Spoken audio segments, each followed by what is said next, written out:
E você divulga bastante no seu perfil sobre laser terapia. O que é isso? A laser terapia seria com esse aparelho. Então, a gente tem aqui diversas frequências que a gente pode colocar. Mas, resumindo, para que eu utilizo ele? Ele você pode utilizar tanto para anestesiar, dependendo de como colocar. Então, muitas vezes, essa mãe que está com dor, que me chamou ali já no desespero, que não foi uma mãe que eu atendi desde a gestação, que já está ali com 10 dias, 15 dias. Processo inflamatório.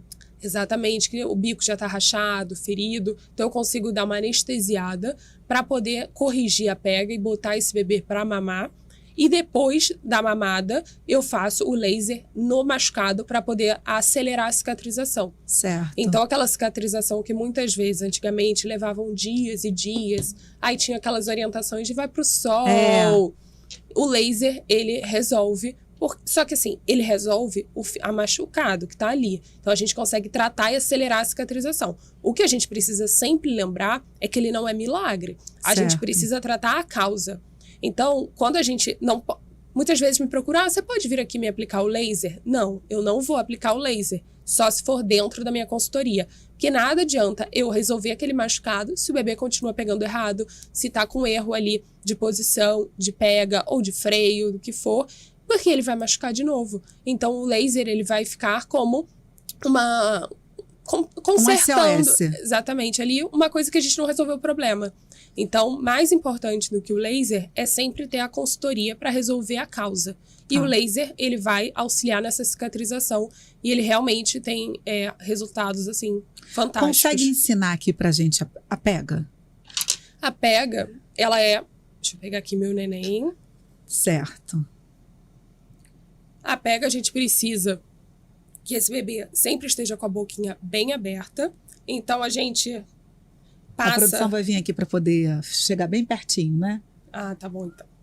Eu achei que ele fosse me dar algum recado. Aí eu, tentando meio que disfarçar, olhar. Eu falei, diga. Pode? Então, a gente pega sempre esse bebê. Ele precisa estar com a boca bem aberta. Do bebê aqui, né, no caso, ele já está. Mas como que a gente faz num bebê de verdade para ele abrir bem essa boca? A gente passa o bico da mãe entre o nariz e o lábio superior. Que aí ele começa a procurar. Exatamente. Ele tem esse reflexo de procura e ele abre bem a boca. Então, a gente só pode colocar ele mesmo para pegar quando ele está com essa boca bem aberta. Bem aberta. Depois que ele abriu essa boca, a gente vai pegar e eu sempre indico que dê uma reduzida, assim, na auréola, porque foi o que você falou. Precisa pegar o máximo da auréola possível. Certo. E a gente vai colocar primeiro no lábiozinho inferior e o bico apontando mais em direção ao céu da boca, tá? Então, a gente faz esse movimento aqui. Perfeito. Tá? Os lábiozinhos para fora e o máximo da auréola possível, tá? Esse é o movimento correto. Tá. Também a gente tem posições do bebê. Então, a gente tem posições que a gente amamenta. Pode ser assim, virado...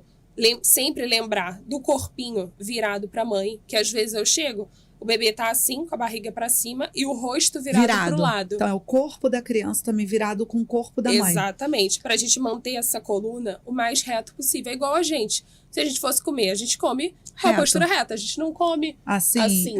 Então, a gente mantém essa postura para levar até o bico e fazer essa pega. Existem outras posições também, que a gente chama de cavalinho, que é o bebê. Eu nunca amamentei em outra posição a não ser assim.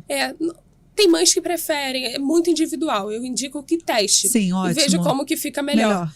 Quando são gêmeos, o ideal é que faça essa aqui. Porque você consegue amamentar os dois ao mesmo tempo. Nossa. Então, você vai colocar ele... Tem sempre uma almofada, um travesseiro aqui embaixo, ou até almofada de amamentação. E o bebê tá virado assim para você. E você consegue amamentar os dois ao mesmo tempo. Então, essa aqui eu indico bastante para quem tem gêmeos. Isso. Certo. Porque a gente diminui um pouco o cansaço dessa mãe de ter que amamentar depois ainda colocar amamentar. Para rotar, depois ainda mais uma mãe sem rede de apoio. Exatamente. Então, quando consegue amamentar ao mesmo tempo, fica mais dinâmico para essa mãe. Então, a gente pode amamentar deitada também, que isso é algo que me perguntam. Posso amamentar deitada? Super pode, até eu indico, porque você já está descansando. Então, muitas vezes você tá na cama, você tá ali meio sonolenta ainda, meio descansando, você consegue pegar e amamentar deitada. Você não precisa se levantar, sentar, e não tem problema nenhum amamentar deitada, contanto que faça da forma correta. Então, olhar sempre a pega, fazer exatamente o que eu estava ensinando sobre abrir a boquinha do bebê. Não é simplesmente, tô deitada, colocar o bebê o peito para fora e amamentar. Não é. Entendi. Então, é tipo, passa o mamilo aqui no bebê. Exatamente, do nariz pro lábio. E aí depois lábio. faz assim e enfia toda a auréola dentro da boca do neném. Máximo possível. O máximo possível. Exatamente, e o bico apontando para o céu da boca do bebê. Então, primeiro a gente coloca a parte de baixo. E depois a de cima. Exatamente, Entendi. Entendeu? E aí faz um vácuo. O que isso evita na pega? Evita Evita fissuras, evita que esse bebê, muitas vezes, se tiver com uma pega errada, ele não consegue tirar o leite de forma adequada. Aí ele fica sempre com fome. Ele fica com fome e a gente também pode ter um problema de leite parado nessa mama. Então, essa mãe pode vir a ter um peito empedrado, uma mastite, porque não está extraindo da forma correta. Então, esse bebê ele vai ficar fazendo força, sucção, ele está se cansando, gastando energia e não está extraindo o leite todo. Então, ele pode ter uma perda de peso e essa mãe pode ter essas consequências também, além de machucar, dor, desconforto. Tá.